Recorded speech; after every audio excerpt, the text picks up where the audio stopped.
राधे राधे दोस्तों, welcome to my YouTube channel Anjali Kumawat 7 में आप सभी का स्वागत है दोस्तों। तो दोस्तों, आज की इस कहानी लेके आए हैं परशुराम की।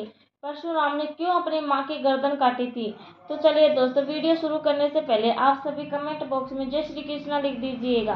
तो दोस्तों, अब कहानी शुरू करते हैं। आइए चलते हैं। परशुराम कौन थे, जानिए उसकी अचरज भरी कहानी। भगवान विष्णु के छठे आवेश अवतार परशुराम की जयंती वैशाख शुक्ल पक्ष को आती है। इस बार यह जयंती 26 अप्रैल 2025 को मनाई जाएगी। आओ जानते हैं भगवान परशुराम कौन थे और क्या है उनकी कहानी। जन्म का समय। मथुरा चतुर्वेदी ब्राह्मणों के इतिहास लेखक श्री बाल मुकुंद चतुर्वेदी के अनुसार विष्णु के छठे आवेश अवतार भगवान परशुराम का जन्म सतयुग और त्रेता के संधि काल में 142 ईसा पूर्व वैशाख शुक्ल तृतीया के दिन रात्रि के प्रथम पहर प्रदोष काल में हुआ था। वैशाख मास के शुक्ल पक्ष की तृतीय तिथि को पुनर्वसु नक्षत्र में राशि के प्रथम पहर में 6 उच्च ग्रहों से युक्त मिथुन राशि पर राहु के स्थित रहते माता रेणुका के गर्भ से भृगु ऋषि के कुल में परशुराम का प्रादुर्भाव हुआ था। ऋचिक सत्यवती के पुत्र जमदग्नि रेणुका के पुत्र परशुराम थे। ऋचिक की पत्नी सत्यवती राजा गांधी की पुत्री और विश्वामित्र की बहन थी। परशुराम सहित जमदग्नि के 5 पुत्र थे। परशुराम के गुरु। परशुराम को शास्त्रों की शिक्षा दादा ऋचिक, पिता जमदग्नि तथा शस्त्र चलाने की शिक्षा अपने पिता के मामा राज श्री विश्वामित्र और भगवान शंकर से प्राप्त हुई। च्यवन ने राजा श्रेयाति की पुत्री सुकन्या से विवाह किया। परशुराम योग, वेद और नीति में परंपरागत थे। ब्राह्मण समेत विभिन्न दिव्य शास्त्रों के संचालन में भी वे परंपरागत थे। उन्होंने महर्षि विश्वामित्र एवं ऋचिक के आश्रम में शिक्षा प्राप्त की। परशुराम के शिष्य। त्रेता युग से द्वापर युग तक परशुराम के लाखों शिष्य थे। महाभारत काल में वीर योद्धाओं भीम, द्रोणाचार्य और कर्ण को अस्त्र शास्त्रों की शिक्षा देने वाले गुरु, शस्त्र एवं शास्त्र के धनी ऋषि परशुराम का जीवन संघर्ष और विवादों से भरा रहा है। माता का सिर काट दिया। परशुराम के 4 बड़े भाई थे। एक दिन जब सभी पुत्र फल लेने के लिए वन चले गए, तब परशुराम की माता रेणुका स्नान करने गई। जिस समय वे स्नान करके आश्रम को लौट रही थी, उन्होंने गंधर्व राज चित्रकेतु को जल विहार करते हुए देखा। यह देखकर उनके मन में विकार उत्पन्न हो गया और वे खुद को रोक नहीं पाई। महर्षि जमदग्नि ने यह बात जान ली। इतने में ही वहां परशुराम के बड़े भाई रुकमवान, सुषेणु वसु और विश्व वसु भी आ गए। महर्षि जमदग्नि ने उन सभी से बारी बारी अपनी मां का वध करने को कहा, लेकिन मोहवश किसी ने ऐसा नहीं किया। तब मुनि ने उन्हें श्राप दे दिया और उनकी विचार शक्ति नष्ट हो गई। फिर वहां परशुराम आए और तब जमदग्नि ने उनसे यह कार्य करने के लिए कहा।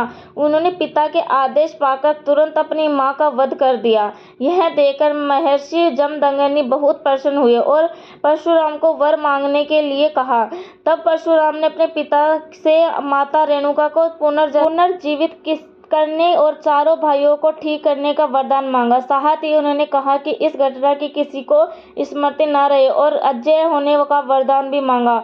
महर्षि जमदग्नि ने उसकी सभी मनोकामना पूरी कर दी। माता रेणुका कोकर्ण नरेश की पुत्री थी। हे वंशी राजाओं से युद्ध। समाज में आम धारणा यह है कि परशुराम ने 21 बार धरती को क्षत्रिय विहीन कर दिया था। यह धारणा गलत है। भृगु क्षेत्र के शोधकर्ता साहित्यकार शिव कुमार सिंह कौशिकीय के अनुसार जिन राजाओं से इनका युद्ध हुआ, उनमें से सहवंशी राजा सहस्त्र अर्जुन उनके सगे मौसा थे, जिनके साथ उनके पिता जमदग्नि ऋषि कई बातों को लेकर विवाद था, जिसमें 2 बड़े कारण थे। पहला कामधेनु और दूसरा रेणुका।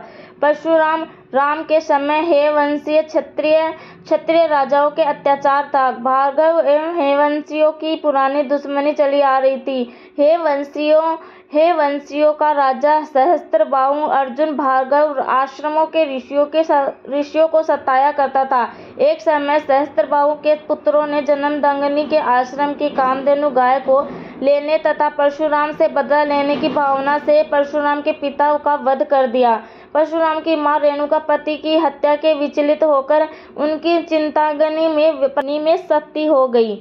इस दौर घटना से परशुराम को क्रोधित कर दिया और उन्होंने संकल्प लिया, मैं हे वंश के सभी क्षत्रियों को नाश कर दूंगा। इसी कसम के तहत उन्होंने इस वंश के लोगों से 36 बार युद्ध का उसका समूल नाश कर दिया था। तभी से यह भ्रम फैल गया कि परशुराम ने धरती पर उसे 36 बार क्षत्रिय का नाश कर दिया था।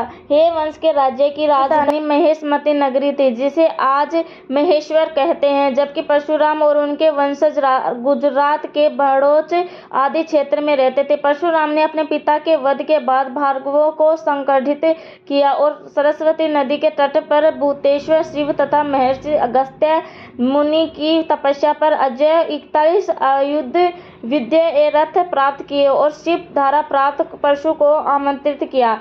इस जबरदस्त तैयारी के बाद परशुराम ने बड़ोच के भार्गव सैन्य लेकर हेय की नर्मदा तट की बसी महेशमती नगर की घेर लिया तथा उसे जीतकर व जलाकर ध्वस्त कर दिया। उन्होंने नगर के सभी हेयवंशियों का भी वध कर दिया।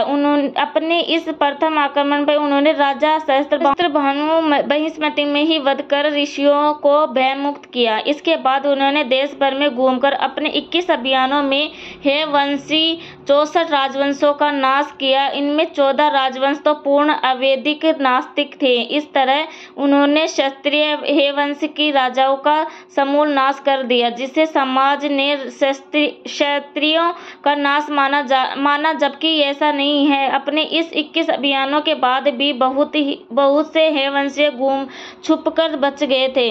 चारों युग में परशुराम सतयुग में जब एक बार गणेश जी ने परशुराम को दर्शन से रोक लिया तो रुष्ट परशुराम ने उन पर परशु प्रहार किया था, जिससे गणेश जी का एक दांत नष्ट हो गया और वे एक दंत कहलाए। त्रेता युग में जनक, दशरथ आदि राजाओं का उन्होंने समुचित सम्मान किया। सीता स्वयंवर में श्री राम का अभिनंदन किया। द्वापर में उन्होंने कौरव सभा में कृष्ण का समर्थन किया और इससे पहले उन्होंने श्री कृष्ण को सुदर्शन चक्र उपलब्ध करवाया था। द्वापर में उन्होंने भी असत्य वाचन करने के दंड स्वरूप कर्ण को सारी विद्या स्मृति हो जाने का श्राप दिया था।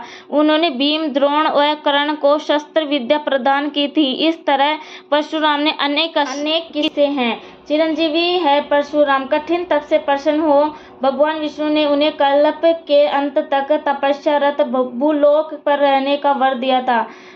भगवान परशुराम किसी समाज विशेष आदर्श नहीं है, वे संपूर्ण हिंदू समाज के हैं और चिरंजीवी हैं। उन्होंने राम के काल में भी देखा गया और कृष्ण के काल में भी उन्होंने ही भगवान कृष्ण को सुदर्शन चक्र उपलब्ध कराया था। कहते हैं कि कली काल के अंत में उपस्थित होंगे। ऐसा माना जाता है कि वे कल्प के अंत तक धरती पर ही तपस्यारत रहेंगे। पौराणिक कथा में वर्णित है कि महेंद्र गिरी पर्वत भगवान परशुराम की तप की जगह थी और अंततः वह उसी पर्वत पर कलापात्र तक के लिए तपस्यारत होने के लिए चले गए थे। राम की पूजा क्यों नहीं की जाती, तो आइए जानते। भगवान परशुराम की व्यापक पूजा न करने के मुख्य कारण है, पहला, उन्हें चिरंजीवी अमर माना जाता है, इसलिए उनकी पूजा नहीं की जाती बल्कि उनका आवाहन किया जाता है। दूसरा, परशुराम को विष्णु का उग्र अवतार माना जाता है और उनकी पूजा करने से अत्यधिक ऊर्जा प्राप्त होती है, जिससे सामान्य व्यक्ति के लिए नियंत्रित करना मुश्किल हो जाता है।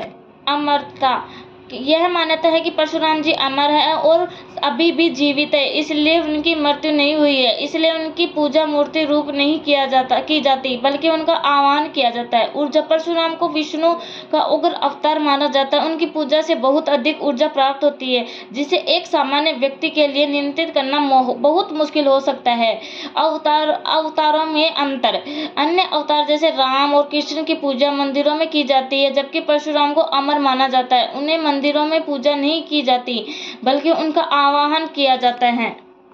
परशुराम का जन्म ऋषि मुनियों की रक्षा के लिए हुआ था। उनका जन्म इस उद्देश्य से हुआ था कि वे धरती पर धर्म की रक्षा करें और धर्म के विरोधियों का नाश करें। शास्त्रों के अनुसार परशुराम का जन्म जन्म ब्राह्मण कुल में हुआ था, लेकिन उनका स्वभाव पूरी तरह से क्षत्रिय था।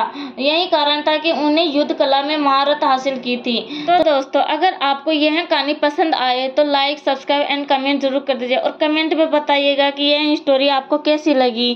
थैंक यू, धन्यवाद, राधे राधे।